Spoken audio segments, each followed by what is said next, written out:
Salve, salve, nação alvinegra, começando mais um vídeo aqui no canal John do Timão.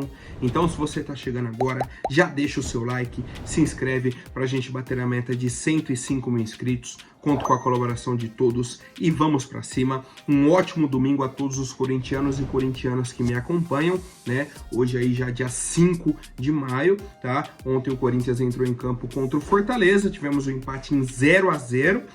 Em um jogo que o Corinthians foi superior, né? Teve grandes chances, não converteu e acabou ficando aí com um empate, tá? Mas vamos falar bastante dessa partida, algumas outras novidades e muito mais, tá? Peço que me acompanhem também pelas redes sociais, Instagram, TikTok, Kawaii, Twitter, todos os links aqui embaixo na descrição. E vamos pra cima. Editor, pode rodar a vinheta. Salve o Corinthians! Bom, família, eu não poderia começar esse vídeo, né, sem antes agradecer a presença de todos na live de ontem, né, como o John havia avisado aqui e tudo mais, fiz a live aqui no YouTube, tá salvo aqui no canal para quem quiser assistir, né, se eu não me engano deram 41 minutos de live, tá, aceito feedbacks, sugestões, críticas, elogios, o que for, né, de quem acompanhou, quem não viu ainda quiser assistir, pode comentar lá também, onde eu estou bem atento a esses comentários, para eu ir aperfeiçoando, né? A gente vai mudando, vai melhorando e busca aí fazer o melhor conteúdo para vocês, certo? Então, obrigado aí pela presença, vamos para cima e vai Corinthians! Bom, já até antecipei, né? Corinthians empatou ontem 0-0 com Fortaleza, quinta rodada do Campeonato Brasileiro, mas foi um roteiro diferente, tá? Foi um roteiro diferente.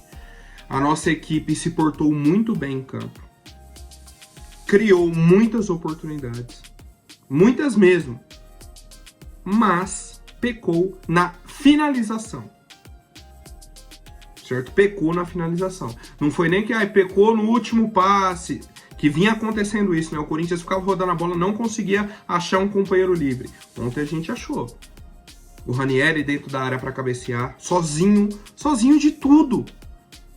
O gol, cara, não vou falar livre porque tinha um goleiro, né? E ele cabeceou no goleiro. Mas assim, praticamente dentro da pequena área, né? O cabeceio, o tamanho do gol. Qualquer lado que ele cabeceasse, ele faria o gol. Se ele cabecear para baixo, no meio, ele faria o gol. Ele cabeceou no meio.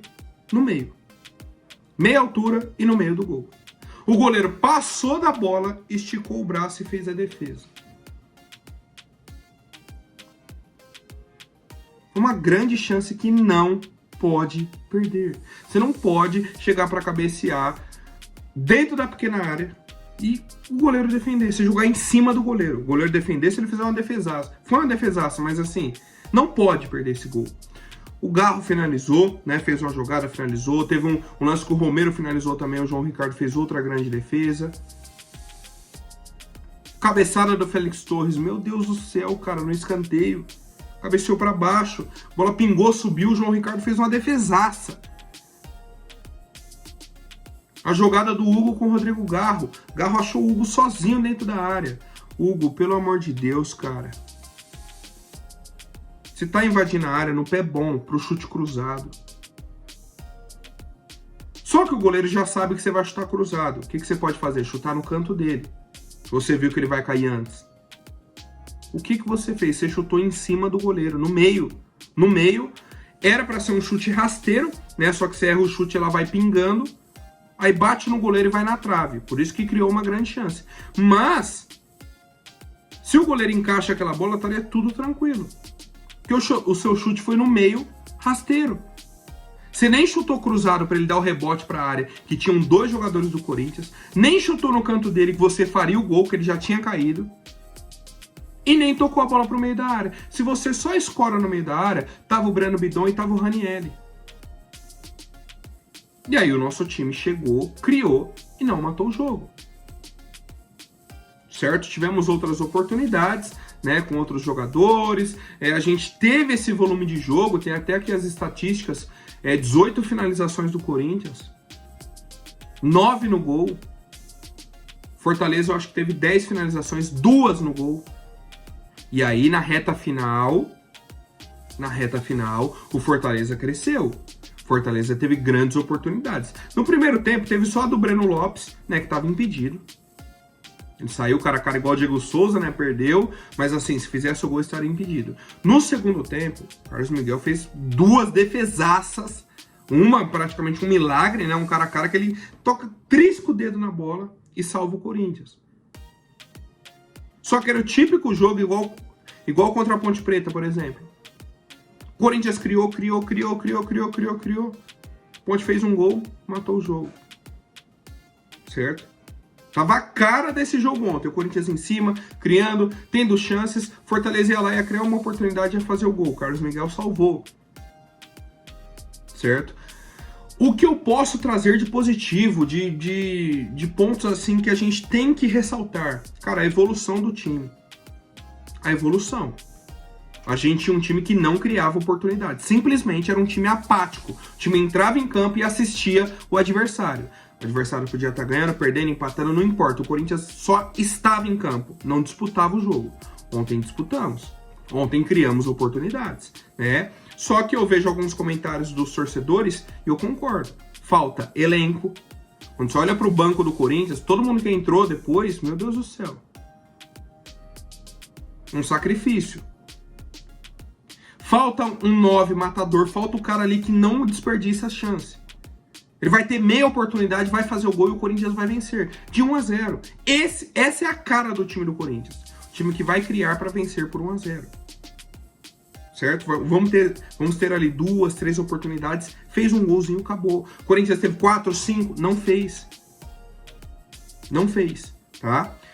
E eu tive outra reflexão com o pessoal ontem aqui na live, né? Sobre alguns jogadores que são titulares hoje absolutos do Corinthians. Carlos Miguel, não tem questionamento. O Wesley, né? A gente já vem debatendo sobre ele há um bom tempo. E eu queria ressaltar o trio do meio-campo: Ranielli, Bidon e Garro. Pô, é só ver a atuação do Rodrigo Garro ontem. Ai, John, mas ele com a camisa 10 não tá jogando bem. Vocês estão assistindo os jogos? Olha a atuação de ontem do Rodrigo Garro. Jogou mal? Colocou o Hugo na cara do gol, finalizou, fez o time rodar, desarmou, marcou, deu passe. O que mais? Ranielli é o primeiro volante clássico. Outro ponto, o posicionamento do Ranielli. Tava lá no meio dos dois zagueiros o jogo inteiro? Tava lá entre o Kaká e o Félix Torres, toda hora tá o Ranielli marcando? Não! Deu um passo à frente. Tá de volante. Já mudou o posicionamento. Agora o Breno Bidon. Cara, que jogador espetacular. Qualidade técnica, inteligência, vontade. Ele é o combo. Jogador canhoto, que já diferencia. Teve um lance lá, né, que ele finalizou de letra dentro da área, uma outra grande chance do Corinthians. Se passa, eu acho que era o Romero que estava atrás dele, se eu não me engano, poderia ter feito gol. Mas assim, é difícil, né? Então, mais uma grande oportunidade do Corinthians que perdemos. Perdemos. E aí, com isso, a gente perde 2 pontos. Um jogo que, nitidamente, o Corinthians poderia ter aberto, por exemplo, 2-0 no primeiro tempo e resolvido a partida, como fez contra o Fluminense. A chance que teve matou o jogo. No fim do primeiro tempo, tudo bem, mas matou.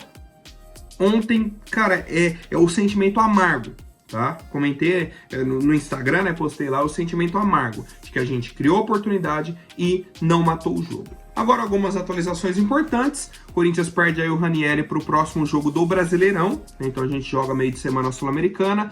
No fim de semana contra o Flamengo, o Ranielli está suspenso, né? Tomou amarelo, que inclusive, eu acho que foi o único amarelo que o Corinthians tomou na partida de ontem, tá?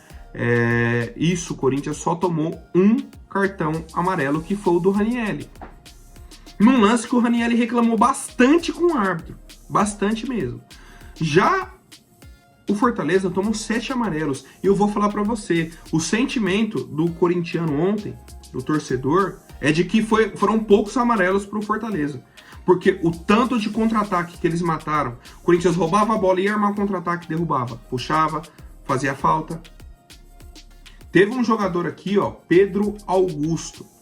O Pedro Augusto, volante Pedro Augusto. Cara, o tanto de falta que ele fez para amarelo é piada. Ele tomou um amarelo, já no segundo tempo, foi substituído, acabou. É fácil, assim é simples. Pode fazer falta, pode fazer. Tá tranquilo. O árbitro não vai punir o time adversário. A gente toma um amarelo, infelizmente é do jogador pendurado, né? O Ranieri não joga a próxima partida. Bom, família, aí tivemos a coletiva de imprensa do senhor Antônio Oliveira, particularmente gostei, né? Ele falou sobre a questão da evolução do time e tudo mais, tá? Ele falou, ó, foi um grande jogo da minha equipe, a partir do momento em que o goleiro adversário é eleito o melhor em campo, diz muito daquilo que foi o jogo. Relativamente à segunda parte, quem pressiona está acima do adversário, e o adversário tem uma profundidade grande, acabamos mesmo na segunda parte sendo superiores. Chegou um momento em que o jogo ficou perigoso, concordo. O Carlos fez uma grande defesa, talvez a única que o adversário tenha tido, mas no segundo tempo também acabamos tendo as melhores oportunidades. Concordo também, né? Ele falou sobre a questão de ser uma equipe muito nova, né? Falou, ó, o Félix veio do México, o Kaká do Atlético Paranaense, o Hugo do Goiás, Ranieri do Cuiabá, o Breno Bidon veio da Copinha, o Garro da Argentina, tá? Ele falou, ó, ainda é uma equipe em reconstrução, certo? Ele falou, ó, eu gosto de falar porque quando se perde soa desculpa. Eu sempre falei, mesmo quando ganhei, que haveriam avanços e recuos. É nessa perspectiva que a equipe cresce, cada vez joga melhor, interpreta melhor o que eu quero, é uma equipe cada vez mais equilibrada, não dá espaço e tempo para o adversário transitar. Isso é tempo, repetição e jogos. E realmente, né, o que a gente viu ontem foi o Corinthians pressionando lá em cima, roubando a bola e criando oportunidade. Toda hora você viu o Antônio Oliveira quase entrando dentro de campo, chamando os caras para pressionar o Fortaleza. E pressionamos. E afobamos o Fortaleza. Volto a dizer, o erro foi na finalização e é por isso, né, essa indignação do torcedor por não ter saído com a vitória na noite de ontem. Agora um ponto que vocês me perguntam, que eu trago aqui as informações que temos, né, e não são muitas, são pouquíssimas inclusive, perguntaram para o Antônio Oliveira, pô Antônio, beleza, e o seu atleta Diego Palacios, qual a situação dele? Volta para o jogo de terça-feira? Ele vem para a Copa do Brasil, para a Sul-Americana? Como que tá? A resposta do Antônio foi a seguinte: está entregue ao departamento médico. Costumo olhar para quem está à disposição. Quando estiver disponível, o clube vai comunicar. O sentimento que eu fiquei com essa resposta foi o seguinte: até o Antônio cansou de ficar esperando. Até ele falou, meu Deus do céu, decide aí o departamento médico, na hora que ele tiver liberado, vocês me avisam. Porque não sei mais o que fazer. A lesão do Diego Palacios não era para 100 dias. Ele já está 100 dias fora do nosso time. E o pior, não chega ninguém da diretoria ou da comissão médica. Falou, ó, só um adendo aqui, ó, a situação do Palacios é a seguinte, isso, aconteceu isso, por isso que ele ainda está fora, beleza? O torcedor vai falar, beleza, ok, agora sabemos o motivo.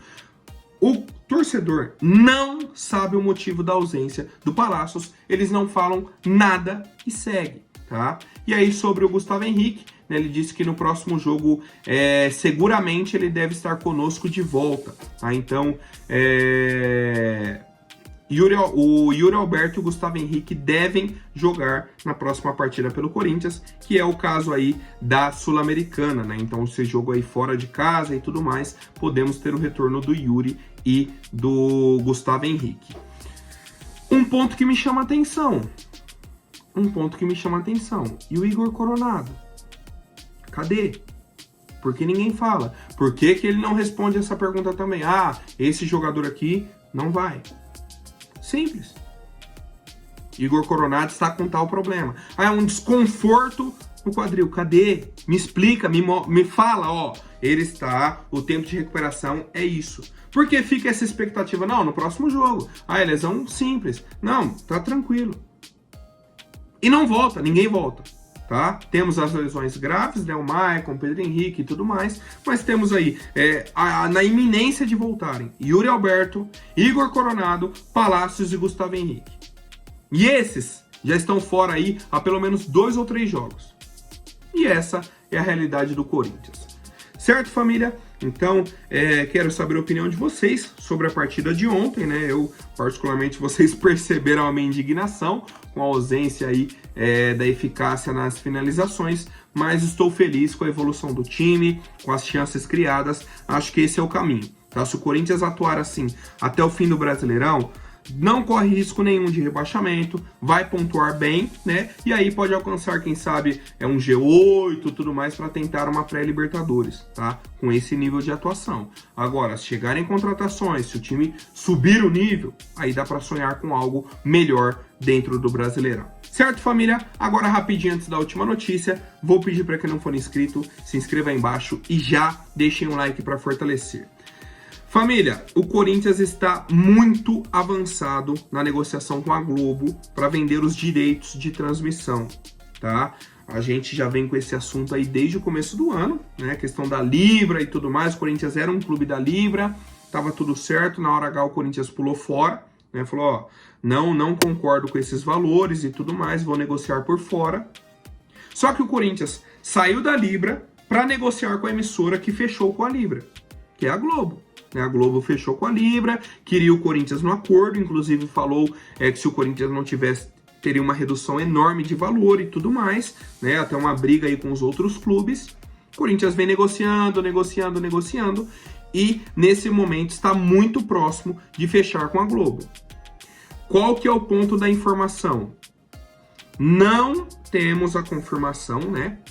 Se vai ser pela Libra, se o Corinthians vai voltar para a Libra para fechar com a Globo, se vai ser pela Brax, né, outra empresa aí que está intermediando essas negociações pelo Corinthians, ou se vai ser de forma direta com a Globo. Fato é, o Corinthians deve fechar com a Globo. E aí a pergunta que eu faço é a seguinte: como vai ser a aceitação dos outros clubes caso o Corinthians saia da Libra e feche com a Globo, a mesma emissora que fechou com eles?